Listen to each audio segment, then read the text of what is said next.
go. Welcome back, everyone, to another episode of Intuitive Conversations with Tamara and Chantel. I'm Chantel Neufeld. I'm Tamara Franz. And we've just been talking about how to hold ambiguity, or how to,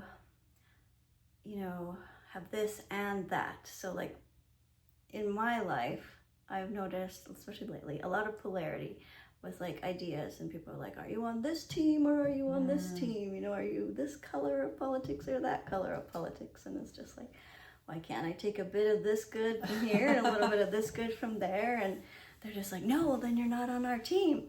And I think in this polarized, I feel like it's on the news and stuff, like they're making things polarized.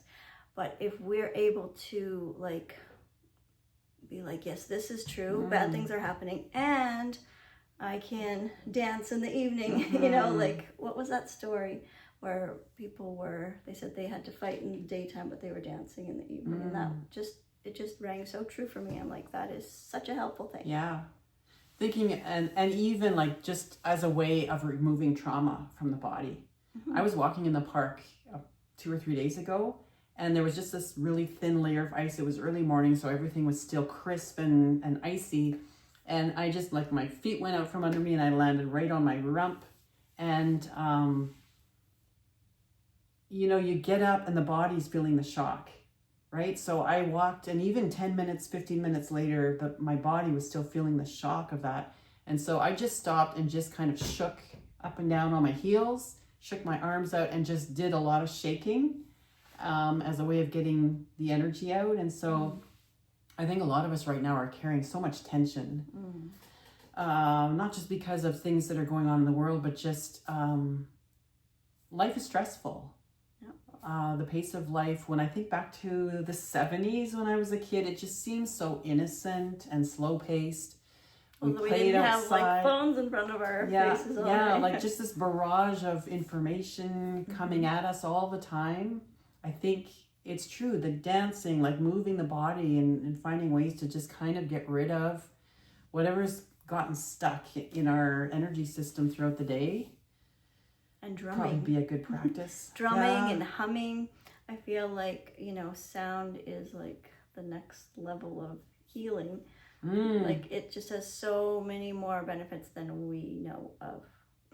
I actually saw the other day some kind of a news item about sound healing as a treatment for cancer being approved. I think it was the FDA, which is in the US. But anyway, there's hope. Yeah, that sound is powerful. When you think about it, our bodies are mostly water, right? And what happens to water when vibration, interacts with water? It makes a difference.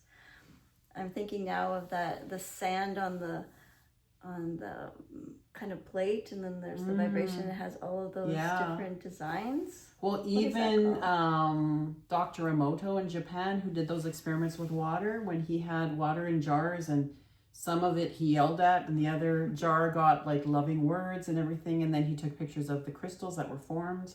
Very, very different. So our bodies are 70% water, and sound is energy. So it's a way of getting the energy moving. And but I think too, when you were talking about this and that, it made me think of Carl Jung, and he always said that the highest form of human intelligence is to be able to hold opposing ideas at the same time and not go insane. Well, and just observe them.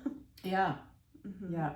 Well, what is that exercise where I learned this from a therapist that I had, that when you are dealing with opposites, so the polarization, or even... It's called parts integration is how I learned it. Oh, okay. So if I'm thinking of these terrible things that are going on in the world that I want to have compassion for, and also the hope that I want to have for change, and my therapist taught me, hold your hands apart so that you can have those, two sides of the equation, and then slowly bring them together. And if you're losing sight of either one, you stop and you get them back so that you can equally sort of hold both sides in your mind, and you just keep slowly bringing it together until you come to the middle.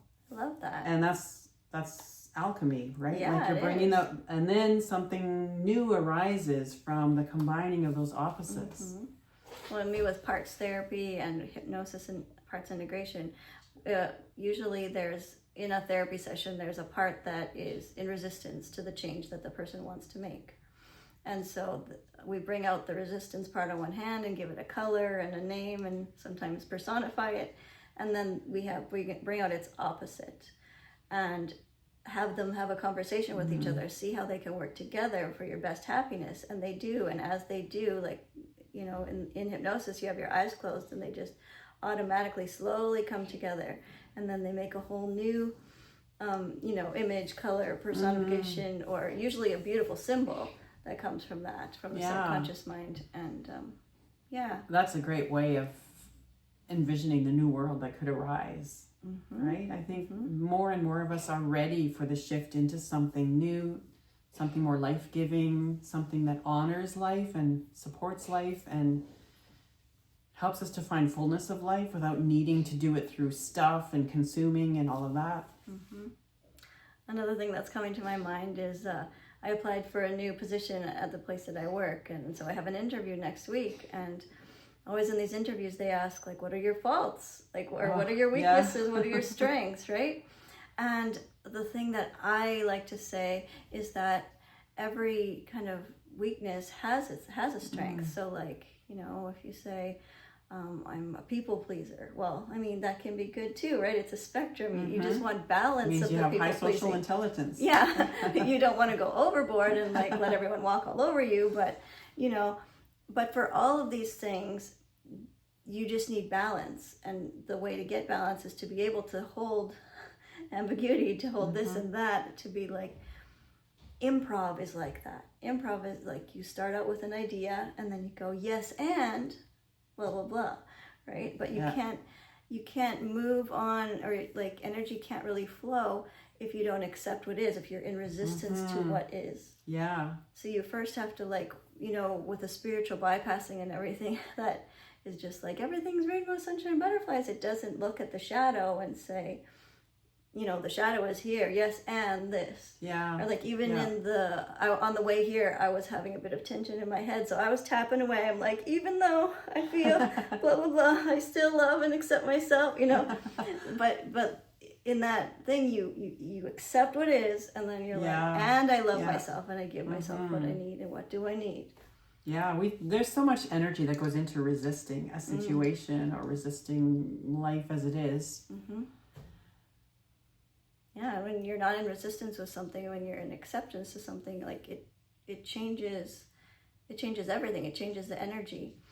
That reminds me of the book, I think it was Feeding Your Demons, where there was a story of this lady who was going through a divorce. She wanted to take her kid and move overseas. Do you remember this story? Vaguely. It just really stands out to me, but it was basically that, you know, her ex was like, they were just always they were always fighting, and she could never get him to like come around and just, you know, cooperate and get with the program. And so she did that Feeding Your Demons process where, you know, you transform the symbol, like you look at it. Situation, Yeah, and she did it energetically. And then the next day he contacts her out of nowhere and it's just like, okay, I'm ready. Like he just kind of felt that the fight was over. The resistance was gone. And I just want to say for the audience that he wasn't the demon. No. It was the situation, right? As she was experiencing it, right? So that whole method has to do with coming up with an image to represent the situation. Yeah, like, which she recognized, her own responsibility in it too. But yeah, it shifted because she completely accepted and made peace with the symbol that was representing that whole situation. And it's amazing what that can do when you shift your own energy and how that can affect other people. Yeah. You know, like people say, I don't know, I guess demons isn't necessarily the best word for it, but it depends on your religious orientation, because for some people that is a very specific language, and for others it's metaphorical. So yeah. But you know, what we're talking about is like balance and how to integrate the dark and the light, or how to And I think another way to shift create that, using the polarized things. yeah, another way to shift that is because we get so rigid in like, this is bad, this is good, whatever. And I think just asking questions can shift that, right? What would happen if, or how good can it get, or is there good in the bad? Is there bad in the good? Yeah, yeah. Because like the literal yin yang symbolizes that, the good and the bad and the bad and the good. Or even, I wonder how I could look at this differently. I wonder what the hidden gift is in here for me.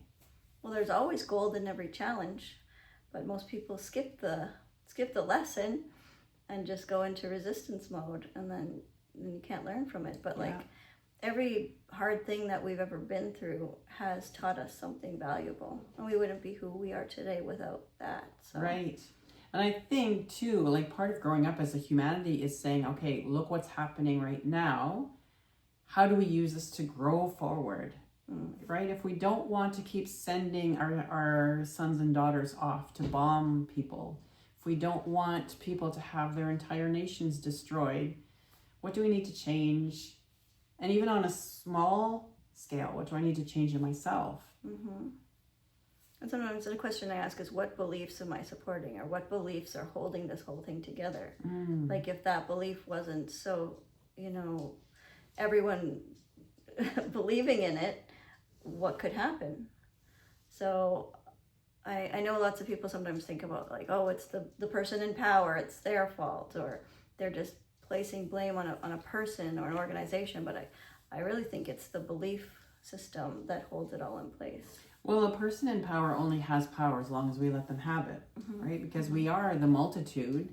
And so something in us is buying into the idea that they are in power, and that,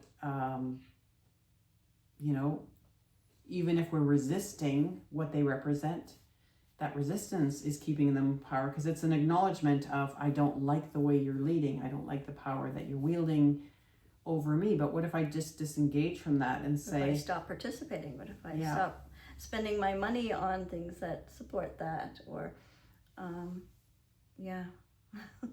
there's so many different ways that you can unplug or remove your participation, withdraw your energy and attention from, and refocus it on what you want instead.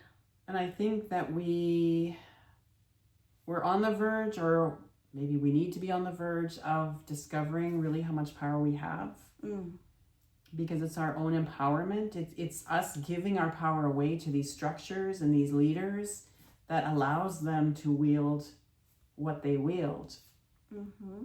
And the day that we really discover we have so much more power than we know, things are going to start shifting. It reminds me of the Anne Frank quote, the quote about her, like the people that hid her were not following the government or the rules at the time, and the people that wanted to kill her or killed her were following the rules of the government. So, you can't just blindly put your faith and trust in the rules and the law. Like, you gotta use your values to make your decisions. We've talked at different times about the idea of defining values, right? For anyone to sit down and just, what do I believe in? What are my highest truths?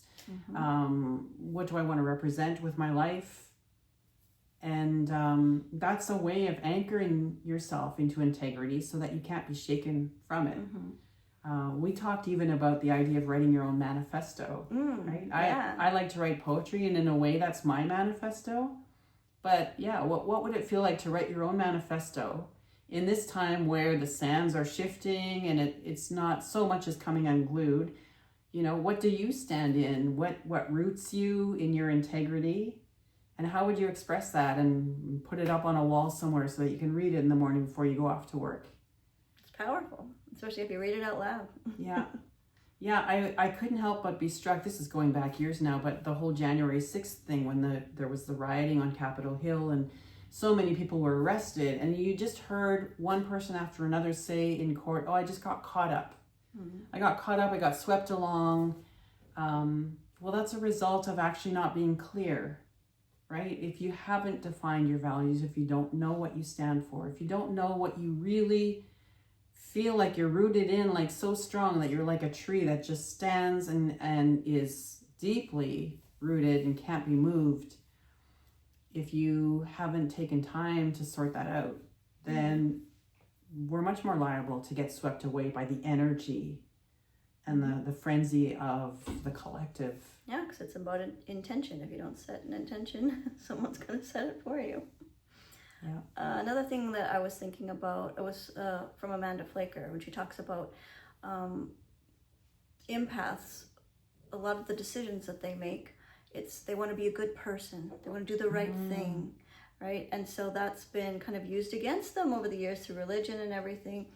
And so she talks about, in order to break free and find your own sovereignty, to stop worrying about right and wrong, good and bad, and focus more on what are your values. What do you stand for? So that's when you were talking about values, it just brought me back to that. Because you don't need to like be a good person, you only have to have values, because being a good person can become imbalanced and trip you up. And once you've just defined your values and in your highest intentions, that's your measuring stick, right? You can measure everything against that. And does this align? If it doesn't, then it's not for me. And also, like, you have to include everyone in the equation. You have to include yourself. And empaths often don't include themselves, and that's where the imbalance comes in, because everyone's needs matter. Right. Yeah. Not just the powers we're serving, but our needs matter too. And I feel like that's a big piece of sovereignty. Yeah. I think empaths don't realize actually the power they have, because they so willingly give it away. We're not foolish. We're not naive. We read people very astutely, right? But our unwillingness to make people uncomfortable or to confront, and sometimes even not because we're afraid, but because we feel the fragility of that person, and we're not willing to pull the rug out from under them or whatever. But the minute you realize that, you know, it doesn't serve them either. We want to love people. We want to help them and not harm them. We don't want them to feel bad about themselves or whatever the case. Once you realize that actually having firmer boundaries serves everyone better, then you can take back a whole lot of that power that you were giving away. Brene Brown said you can't have compassion and empathy without boundaries. Nothing is balanced without boundaries. Right, because it's not given mindfully. It's actually kind of a fawning behavior, right? I'm going to do this to just preserve the stasis of the situation and not have to deal with discomfort. Well, growing up as an empath, it's like you don't understand that you pick up other people's energies. But once you do, and you recognize, like, I was okay before that person walked in the room. Now that person walked in the room, and all of a sudden I'm not okay. Or, the other way around. You walk into the store, and all of a sudden, But if you know who you are, and you have that sovereignty piece, you can be like, well, that's their stuff. I don't need to take it on. I definitely am not responsible for fixing it. That's their stuff. I'm going to keep myself together. How am I going to fix you? Yeah. But I feel like just knowing who you are is way bigger than people realize. Like numbing and distracting and not. How many people actually take time to suss that out and really feel into, like, who am I and who do I choose to be? Because the messaging is really strong from the time you're young, and especially if you're raised in a pretty strong conservative, let's say religious culture and belief system. One that tells you that astrology is bad, or knowing what your sign is. Like, how can you know who you are then? Like, right? Yeah. To not be in the habit of thinking for yourself. That's revolutionary once you start doing it. Yeah. It can be scary, but it's empowering, and that's kind of exciting. Scary and exciting is a spectrum. Everything's a spectrum. We just need it in balance. Yeah. But anyways. Yeah. So holding the balance. It's very important. All right. So on that note, Keep following your heart song.